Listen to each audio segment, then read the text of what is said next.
नमस्कार। प्रादेशिक समाचार के साथ मैं प्रियंका। पहले मुख्य समाचार। प्रधानमंत्री नरेंद्र मोदी वीडियो कॉन्फ्रेंस के माध्यम से आज वाराणसी में विश्व के सबसे लंबे रिवर क्रूज एमवी गंगा विलास को हरी झंडी दिखाकर करेंगे रवाना। राज्य के लाभुकों को हर माह की 5 तारीख को मिल जाएगी वृद्धा, विधवा और दिव्यांग पेंशन की राशि। सामाजिक सुरक्षा निदेशक ने जारी किया दिशा निर्देश। रामगढ़ के सिख रेजिमेंट सेंटर में अग्निवीरों का प्रशिक्षण शुरू। पहले चरण में 560 और दूसरे चरण में 360 अग्निवीर होंगे शामिल। और ओडिशा के राउरकेला और भुवनेश्वर में आज से शुरू होंगे पुरुष हॉकी विश्व कप के मुकाबले। पहले दिन होंगे 4 मैच। शाम 7 बजे स्पेन के खिलाफ भारत का पहला मैच। और अब समाचार विस्तार से। प्रधानमंत्री नरेंद्र मोदी वीडियो कॉन्फ्रेंस के माध्यम से आज सुबह 10:30 बजे विश्व के सबसे लंबे रिवर क्रूज एमवी गंगा विलास को हरी झंडी दिखाकर रवाना करेंगे और वाराणसी में टेंट सिटी का भी उद्घाटन करेंगे। श्री मोदी 1000 करोड़ रुपए से अधिक की कई अन्य अंतर्देशीय जलमार्ग परियोजनाओं का उद्घाटन और शिलान्यास भी करेंगे। एमवी गंगा विलास की यात्रा आज वाराणसी से शुरू होगी और यह 51 दिनों में लगभग 32,000 किलोमीटर की यात्रा कर भारत और बांग्लादेश में 27 नदियों को पार करते हुए बांग्लादेश के रास्ते असम में डिब्रूगढ़ पहुंचेगी। 3 डेक वाले गंगा विलास क्रूज की पहली यात्रा में स्विट्जरलैंड के 32 पर्यटक शामिल होंगे। 36 सैलानियों की क्षमता वाले क्रूज में लग्जरी सुविधा युक्त 18 स्वीट्स हैं। 51 दिनों की क्रूज यात्रा में विश्व धरोहर स्थल, राष्ट्रीय उद्यान, नदी घाट और बिहार में पटना, झारखंड में साहिबगंज, पश्चिम बंगाल में कोलकाता, बांग्लादेश में ढाका और असम में गुवाहाटी जैसे प्रमुख शहर से होकर गुजरेगी। प्रधानमंत्री गुवाहाटी में पूर्वोत्तर समुद्री कौशल विकास केंद्र का उद्घाटन करेंगे। सामाजिक सुरक्षा निदेशक छवि रंजन ने वृद्धा पेंशन, विधवा पेंशन, दिव्यांग पेंशन का लाभ हर माह की 5वीं तारीख को लाभुकों को देने का निर्देश संबंधित पदाधिकारियों को दिया है। वे कल रांची में सामाजिक सुरक्षा पेंशन योजनाओं की राज्य स्तरीय समीक्षा कर रहे थे। उन्होंने कहा कि पेंशन भुगतान के क्रम में जिन लाभुकों का भुगतान असफल हो जाता है उसका विस्तृत विवरणी के साथ सूची संबंधित प्रखंड, अंचल और बैंक को भेजते हुए उसी माह निराकरण कराना सुनिश्चित करें। बैठक में लाभुकों का आधार सीडिंग की समीक्षा की गई।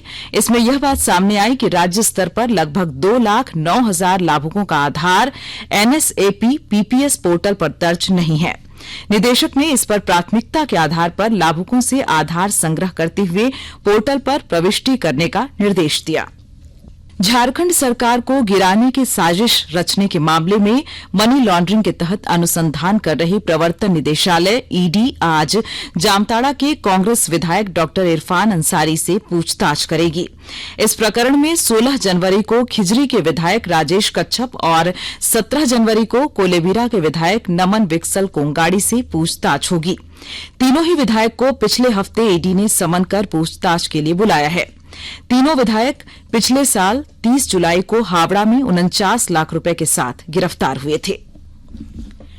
राज्य सरकार ने भारतीय वन सेवा के 27 पदाधिकारियों का पदस्थापन कर दिया है। इन अधिकारियों में अपर प्रधान मुख्य वन संरक्षक से लेकर वन प्रमंडल पदाधिकारी तक शामिल हैं। वन, पर्यावरण एवं जलवायु परिवर्तन विभाग ने इसकी अधिसूचना कल जारी कर दी है। पीजी मेडिकल की रिक्त सीटों के लिए झारखंड संयुक्त प्रवेश प्रतियोगिता परीक्षा परिषद केंद्रीय स्वास्थ्य मंत्रालय के दिशा निर्देश पर special stray vacancy round counselling करा रहा है। इसे लेकर कल परिषद ने रिक्त सीटों का ब्यौरा जारी कर दिया। इसी के साथ ऑनलाइन निबंधन भी शुरू हो गया। विकल्प भरने का कार्य आज तक संपन्न होगा तथा औपबंधिक सीटों का आवंटन होगा। 14 जनवरी को संबंधित संस्थानों में नामांकन होगा। इस काउंसलिंग में पूर्व में नामांकित अभ्यर्थी शामिल नहीं हो सकेंगे। आकाशवाणी के ताजा तरीन समाचारों के लिए आप हमारी वेबसाइट newsonair.com पर लॉग ऑन कर सकते हैं। ताजा समाचार Twitter handle @AIR news alerts और Facebook page all India radio news पर भी उपलब्ध है। आप प्रादेशिक समाचार एकांश के ट्विटर हैंडल @AIR न्यूज _ और फेसबुक, इंस्टाग्राम पेज तथा YouTube channel AIR news Ranchi पर भी हमारे बुलेटिन सुन सकते हैं। प्रादेशिक समाचार आप आकाशवाणी रांची से सुन रहे हैं। रामगढ़ जिले के सिख रेजिमेंट सेंटर में देश की रक्षा के लिए अग्निवीरों की ट्रेनिंग शुरू हो गई है। अगले 31 सप्ताह तक चलने वाली इस ट्रेनिंग के दौरान इन्हें विभिन्न युद्ध कौशल से अवगत कराया जाएगा। विस्तृत ब्यौरे के साथ हमारे रामगढ़ संवाददाता। रामगढ़ जिले के सिख रेजिमेंट सेंटर में देश की रक्षा के लिए अग्निवीरों की ट्रेनिंग शुरू हो गई है।